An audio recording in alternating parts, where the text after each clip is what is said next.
Valentin, est-ce que ce match face à Paris, surtout quand on est jeune comme toi, c'est un moment un peu particulier d'aller au Parc des Princes? Bah oui, pour moi c'est un moment un peu particulier pour moi, parce que c'est ma première fois au Parc des Princes où je vais jouer face à une très grosse équipe du championnat français. Et bien sûr que c'est particulier pour moi parce que ça sera un gros match où il va falloir assurer.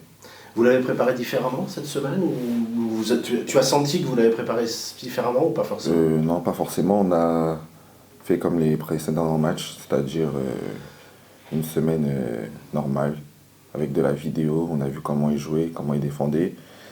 Et ouais, sans plus, hein.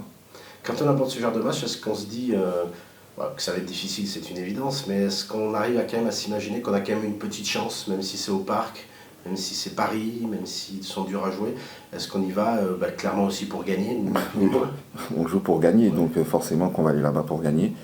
Et surtout qu'ils ont joué récemment en Ligue des Champions, donc sûrement qu'il y aura aussi un peu de fatigue, mais bien sûr qu'on va aller là-bas pour gagner. Et on va tout faire pour le faire. Quel est ton avis sur l'équipe parisienne en elle-même? Une très forte équipe, de la jeunesse, un grand joueur et ouais, un gros 11, hein. Est-ce que plus personnellement, tu reviens de blessure, tu as été plutôt embêté par les blessures en ce début de saison, comment ça va? Est-ce que tu espères et est-ce que tu sens que c'est derrière toi ou il faut encore un peu de temps pour toi? Non, je pense que c'est derrière moi. J'ai appris beaucoup de choses durant mes périodes de blessure, à connaître mieux mon corps. Il faut savoir que j'ai quand même que 18 ans et que j'apprends toujours. Et ouais, je pense que c'est derrière moi maintenant et qu'on va essayer de finir la saison sans pépin. Vous avez réussi avec le staff médical à analyser les raisons et éviter la récidive? Oui, surtout que ma première blessure face à Toulouse, c'était la cheville.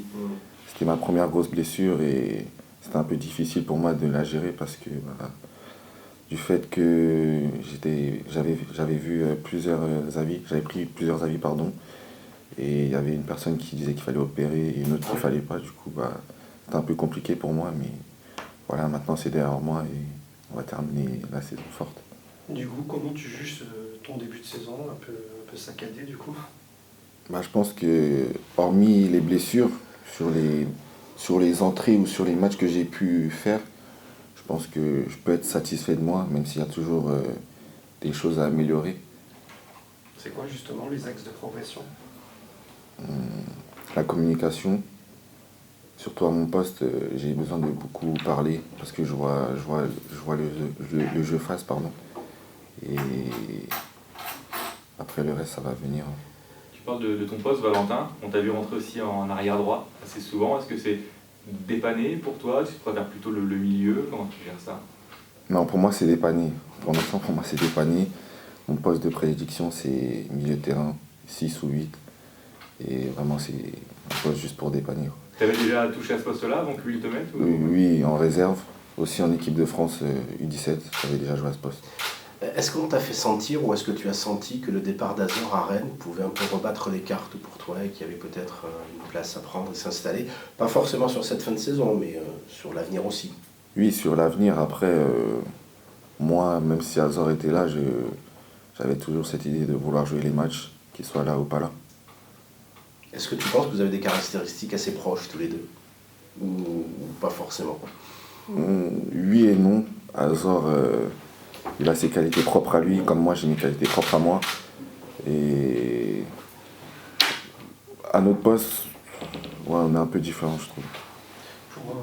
Pour prolonger justement, est-ce que tu ressens la confiance du club? Parce qu'on a l'impression que tu fais partie de ces jeunes-là sur lesquels le club compte s'appuyer. Est-ce que toi tu le ressens? Oui, je la ressens. Durant la période où j'étais blessé, le club m'a montré beaucoup de soutien.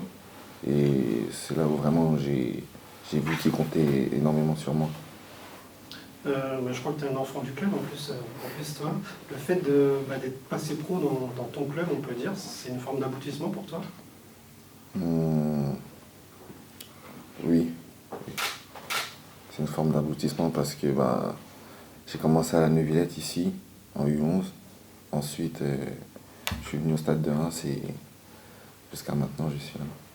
Donc je suis très content. C'était déjà un objectif tout jeune ou c'est venu au fur et à mesure? Non, c'était déjà un objectif de réussir ici à Reims. Tu disais tout à l'heure que les choses que tu voulais améliorer, c'était la communication. Dans quel sens? La communication sur le terrain avec tes coéquipiers? Ouais, Essayer d'avoir un peu de leadership aussi. Ouais, plus de leadership sur le terrain. Ouais. Et ça, il faut un peu forcer sa nature. Ouais, c'est ça. Ouais. Pour revenir sur le match de dimanche, est-ce que le Parc des Princes, c'est un des stades qui fait rêver quand on est joueur? Comment tu vois ça? En termes d'ambiance ou... Ouais, d'ambiance, de cadre, de... Ouais. Pas trop, hein.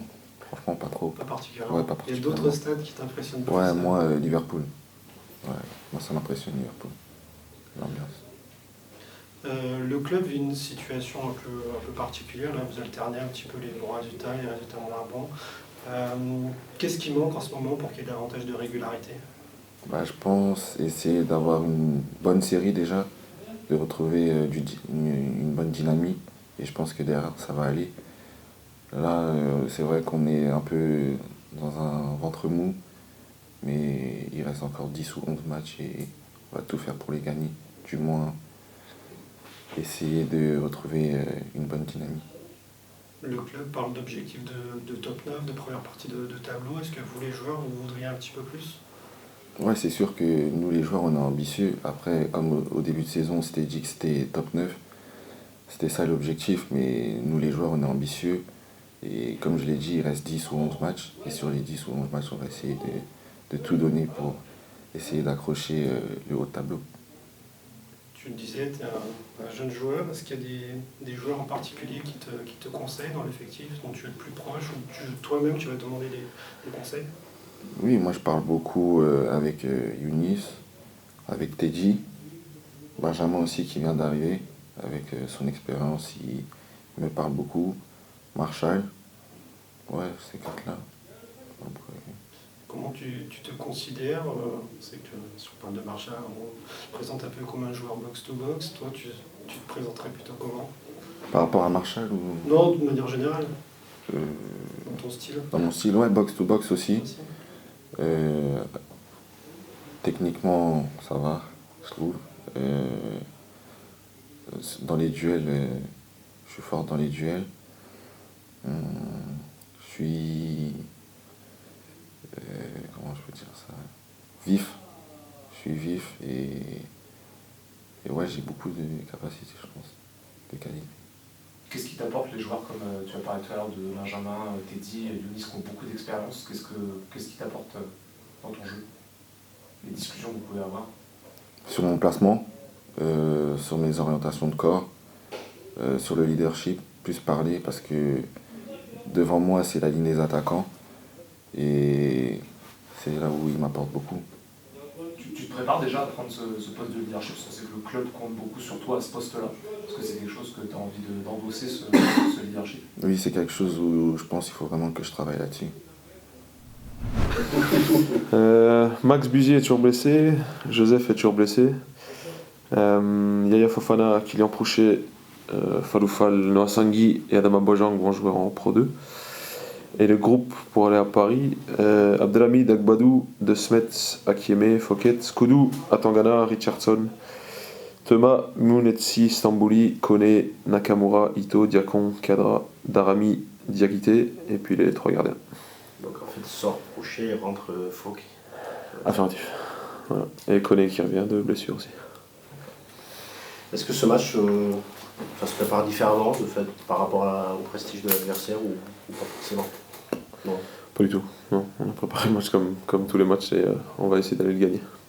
Comment tu le vois ce PSG? Est-ce qu'il a évolué par rapport à celui du match aller et à ceux que tu as affrontés les années précédentes, enfin l'année précédente? Il est différent des équipes des années précédentes, mais ça reste une équipe bourrée de talents individuels et bourrée de qualité, qui a évolué depuis le match qu'on a joué contre eux en début de saison ici. Mais ça reste le Paris Saint-Germain qui a gagné en Ligue des Champions, qui est qualifié en Ligue des Champions et qui est la meilleure équipe de France pour l'instant. Est-ce qu'il est plus difficile d'anticiper les compos, de par le fait que Luis Enrique, au-delà du cas Mbappé qui est encore autre chose, change pas mal quand même? Il change beaucoup, il fait beaucoup tourner, mais parce qu'il a toutes les qualités que pour le faire et que ça réussit plutôt bien. Donc je comprends et j'entends pourquoi il le fait, et c'est tant mieux pour lui. Est-ce qu'on essaie de mettre un plan spécial en place contre cette équipe ou on essaie de jouer son jeu un peu comme traditionnellement?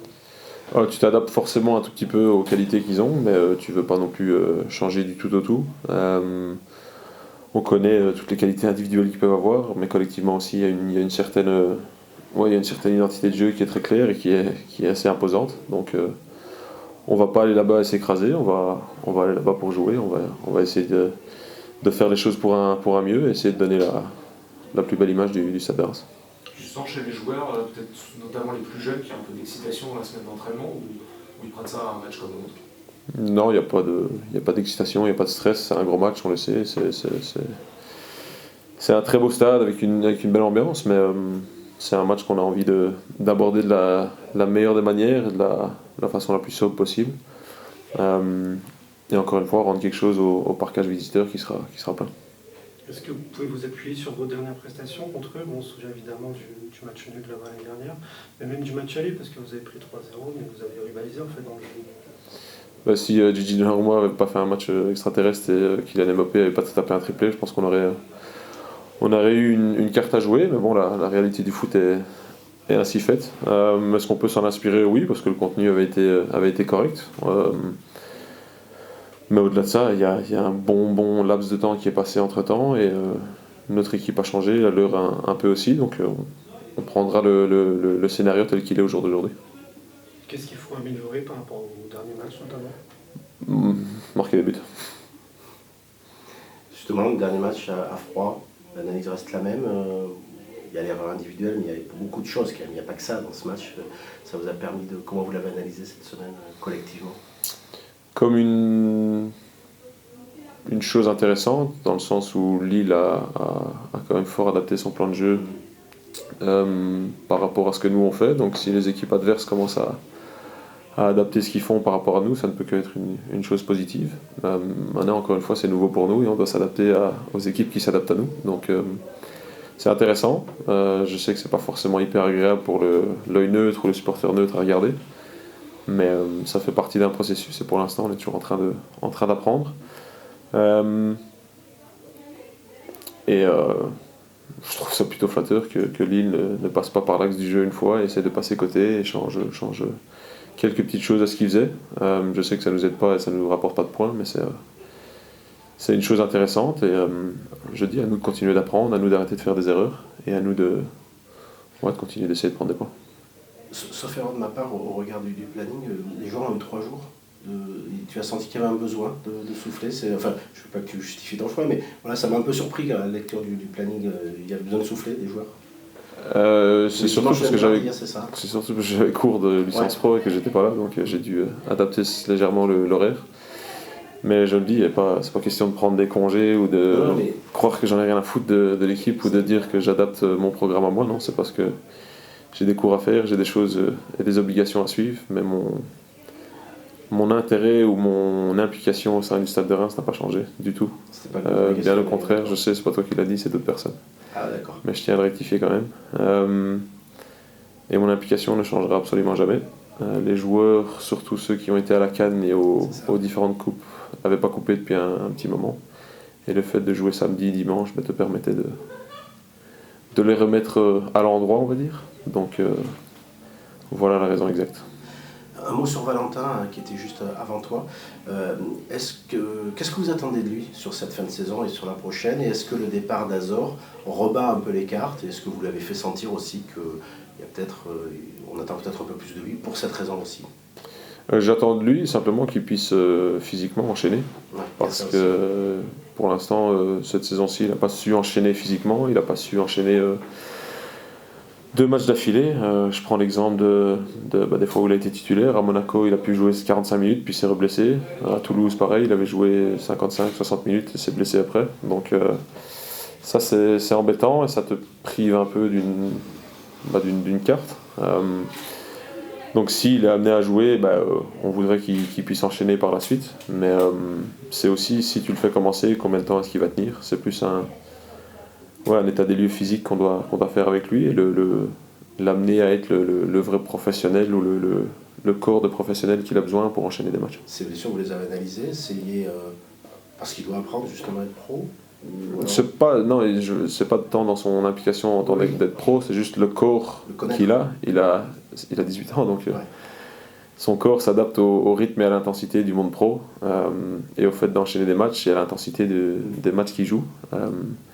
Et on doit l'accompagner dans ce trajet-là. Et c'est ce qu'on va essayer de faire.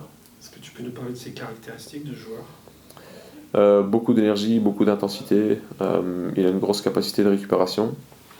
Il est capable de jouer à plusieurs postes différents, ce qui est pas inintéressant, même s'il déteste jouer latéral, je le sais. Mais il a un abattage et un sens du danger qui est hyper intéressant. Et puis il est capable de se projeter aussi. Et ballon au pied, il est très, très sobre, très serein. Il a de la personnalité dans ce qu'il fait, donc c'est hyper intéressant. Je le dis, c'est juste à nous de l'amener à un endroit où il est capable d'enchaîner et d'être bon de façon continue. Et je reviens sur Azor, il se rapproche des caractéristiques d'Azor ou c'est pas du tout le même selon toi? Il y a certaines similitudes, mais si on arrive à sortir tout le potentiel qui est en lui, il y a offensivement un peu plus dans son registre à lui. Donc très intéressant, mais je le dis, on doit l'amener là où on veut l'avoir. Pour revenir au match de dimanche, est-ce qu'un match au Parc des Princes, c'est un match particulier dans la saison pour toi? Ouais, non, clairement, c'est le Parc des Princes, ça pue le foot là-bas, c'est le genre de match que tu as envie de jouer et que tu as envie de coacher. Donc c'est un match particulier, mais on va non plus se prendre la tête ou mettre un stress en plus sur le match. C'est une belle chose à faire, c'est une chouette opportunité, ça va être une belle ambiance. Mais ça s'arrête là. Après, quand le coup de sifflet est donné, ben c'est 90 minutes et c'est 22 mecs qui courent derrière un ballon, donc on va pas plus se prendre la tête que ça. Sans faire un cours d'histoire, mais est-ce qu'on t'a parlé justement de l'histoire du Stade de Reims au Parc des Princes, qu'à la grande époque, c'est là-bas que le club jouait ses grands matchs? Qu'est-ce que ça t'inspire? Si ça peut nous inspirer de faire un gros match dimanche, tant mieux. J'en suis conscient, c'est une belle chose, ça prouve aussi toute l'histoire du Stade de Reims, on la connaît. Mais je le dis, le plus intéressant, le plus important là, au jour d'aujourd'hui, c'est le match de dimanche et le fait de prendre 3 points dans un vrai match. Le match de la saison dernière, vous arrachez le nul comme ça, est-ce que c'est l'une de tes plus belles émotions en tant qu'entraîneur? L'image de l'interview de nos copains d'Amazon qui est sortie cette semaine, qui, je tiens à le dire, a été tournée au mois d'octobre, Jérém, si je ne me trompe pas. C'était particulier, mais c'était la saison dernière, avec d'autres joueurs, avec d'autres circonstances. Mais c'est sûr que c'est le genre de moment qui a été particulier dans ma carrière et qui sera toujours particulier parce que c'était un match spécial, mais je le dis, c'est passé, c'est derrière nous et on doit se concentrer sur ce qu'il y a après. Vous êtes dans le sprint final là en fait, comme toutes les autres équipes. Est-ce que c'est un moment particulier à gérer, notamment quand tu as des jeunes joueurs, puisque l'année dernière, dans des circonstances différentes, ça avait été un peu délicat. Est-ce qu'il y a des choses dont ton équipe doit se servir par rapport à celui de l'année dernière? Non, tout simplement, essayer d'enlever cette idée dans la tête des gens que c'est la fin de la saison, les 10 derniers matchs et que le Stade de Reims n'a plus rien à jouer, parce que ça m'emmerde plus que tout. Le Stade de Reims est 9e au jour d'aujourd'hui, à quelques points des équipes devant elle, et a envie d'être ambitieuse et va continuer à l'être. C'est pas parce qu'il y a eu des résultats un peu plus frustrants ces derniers temps qu'il faut tout remettre en question ou je sais pas quoi, parce que ça c'est n'importe quoi. On avance, on progresse, et on essaye d'amener le Stade de Reims là où il doit être. Ça va pas se faire en 1 an, ça va pas se faire en 2 ans, ça va se faire au cours de plusieurs saisons. Mais laissez le temps au temps et laissez-nous travailler dans un climat de sérénité et pas d'emballement ou de prise de tête. C'est l'étape logique et les choses logiques se mettent en place et petit à petit le Stade de Reims va progresser, je n'en ai aucun doute. Tu sens qu'il y a de l'impatience? Il y en a toujours, non, dans le foot? Ah ben ça c'est pas moi qui vais te le dire, c'était mieux passé que moi, mais un peu, ça t'agace du coup un petit peu C'est pas que ça m'agace, c'est qu'il faut pas oublier d'où on vient, il faut pas oublier beaucoup de choses. Faut pas remettre en cause quoi que ce soit, faut pas remettre en doute quoi que ce soit parce que ça sert à rien. Je pense que le club est très très bien géré au jour d'aujourd'hui. Fait les choses d'une manière différente des autres clubs, je pense. Et tout ne va pas être parfait du jour au lendemain, que ce soit sur le terrain ou en dehors du terrain, mais on en est conscient. Le plus important, c'est que le club avance et petit à petit passe les étapes qu'ils doivent passer. Et si on est capable aujourd'hui d'être plus ou moins à égalité au classement avec des équipes comme Marseille, comme Lyon, comme Rennes, c'est que le club va dans la bonne direction. Et ça, il ne faut pas l'oublier. Est-ce qu'on n'oublie pas vite que dans une saison, si on regarde l'échelle d'une saison, il y a toujours des moments compliqués, que c'est jamais linéaire. On a vu Lorient qui est revenu, Rennes qui est revenu, qui a replongé contre Lorient, on pourrait parler de Lyon, on pourrait parler de Nice également. C'est pas un peu ça aussi l'idée, que c'est compliqué de faire 34 matchs quasiment les mêmes? C'est surtout pas négliger la qualité de la Ligue 1. J'en parlais avec coach Fonseca avant le match de la semaine dernière. Il n'y a pas un match facile. Et peu importe où tu vas, peu importe contre qui tu joues, tout le monde est capable de battre tout le monde.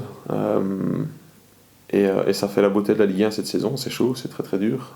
Regardez Lyon qui a eu un début de saison compliqué, mais qui petit à petit fait son retour au classement aussi. Donc non, il y a un vrai niveau. Il y a beaucoup de budgets qui sont largement au-dessus du nôtre. Et petit à petit, on fait notre trou, on fait le travail qu'il faut faire. Mais la Ligue 1 est un vrai championnat avec beaucoup de très bonnes équipes. Est-ce que les résultats un peu plus irréguliers de ces derniers temps, ça influe aussi sur la confiance de l'équipe? Non, pas du tout. C'est énervant et c'est chiant parce qu'on sait qu'on est capable de faire mieux et on veut faire mieux. Mais il n'y a pas de crise de confiance ou de quoi que ce soit, pas du tout. Je pense que si vous avez vu la séance d'entraînement d'aujourd'hui et d'hier, il y a des mecs qui sont ambitieux, qui sont bons et qui veulent avancer, c'est le plus important.